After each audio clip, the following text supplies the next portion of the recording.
I thought we'd be best friends forever.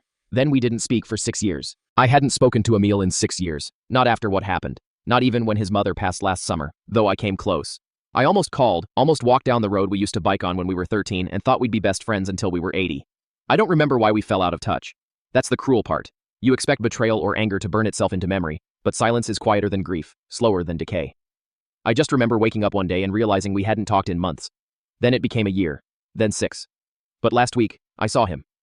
I was standing in line at the old bakery near the docks in Bergen, the one with the cinnamon rolls soaked in cardamom sugar, the kind our moms used to sneak into our backpacks on field trips. I hadn't been there in ages. I don't know why I even walked in that day. Habit maybe. Nostalgia, pretending to be hunger. Then I looked up and there he was. Same broad frame, a bit more beard now, and he wore a navy coat zipped all the way to the neck like he always did when anxious. His fingers fidgeted with a receipt. He didn't see me, and I didn't call out. He left with a loaf of dark rye tucked under his arm. I stood there for another 5 minutes pretending to read the menu. Then I walked out, empty-handed. We met in primary school. He had a chipped front tooth from crashing his sled into a fence post. I thought it made him look like a pirate, which instantly made him the coolest person I knew. We built tree houses, failed at skateboarding, got detention for drawing fake treasure maps on classroom walls. We told people we'd open a pub someday. 2 Norsemen, we'd call it, even though neither of us could grow a proper beard at 15. When I got dumped for the first time, he brought me 2 liters of chocolate milk and didn't say a word. We sat on the curb for an hour. He was my best man when I married Lise. He wasn't at the divorce. What's funny is that nothing terrible happened, at least not between us. No blowout fight, no betrayal, just a slow, heavy change. After I left Lise, I moved out to the outskirts of town, started a new job teaching at the community college. Emil was still working in shipping logistics. I think. I stopped checking. Maybe I was the one who disappeared.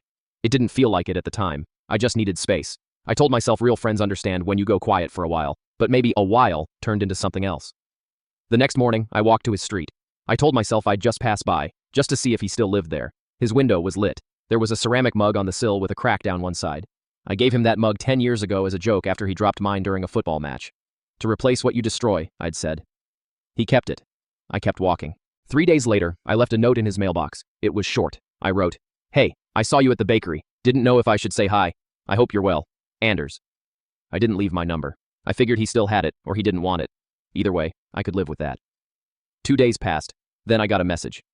I thought that was you. I looked up and you were gone. Want to grab a coffee? I stared at it for 5 minutes before responding. Yeah, same place? He replied a minute later. Still has the best cinnamon rolls. He was already there when I arrived. Sitting by the window. Same mug, same coat, same nervous habit fidgeting with the edge of a napkin. When he saw me, he stood up too fast and knocked over his water. We both laughed. That laugh, that instant flicker of familiarity, was the first crack in the ice. We talked for hours. About work, our families, his new niece, my mother's worsening arthritis. The things you mention when you're not yet ready to ask, why did we let go? But eventually, he said it. I thought you hated me. I looked up. Why would I hate you? He shrugged. You vanished, after Lise. After everything. I figured you blamed me somehow. I stared into my coffee. No. I just didn't know how to be around anyone. I felt like everything I touched fell apart. He was quiet. Then he said, "You never did with me." It hit harder than I expected. Like being told you'd been missed, but too late to undo the missing. We didn't cry. That's not how Norwegian men usually process things. But the silence that followed was warm, like a worn blanket rather than a wall. I didn't feel the need to fill it with apologies. He looked out the window. You know that mug, the cracked one? I nodded. I use it every day. I smiled. It's not dishwasher safe, you know. He laughed. I know. I checked the bottom. We talked once a week after that, sometimes more. I visited his place. He came to mine.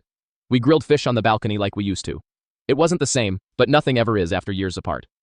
The truth is, there's a strange grief that comes with drifting away from someone who used to know your favorite song, who could finish your sentences. You don't mourn them like a death. It's subtler. A background ache. The kind you forget until you hear their laugh again.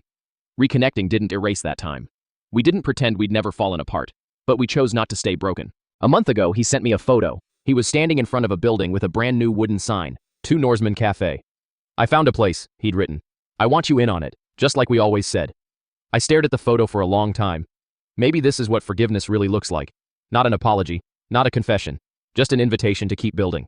I texted back, I'll bring the mugs.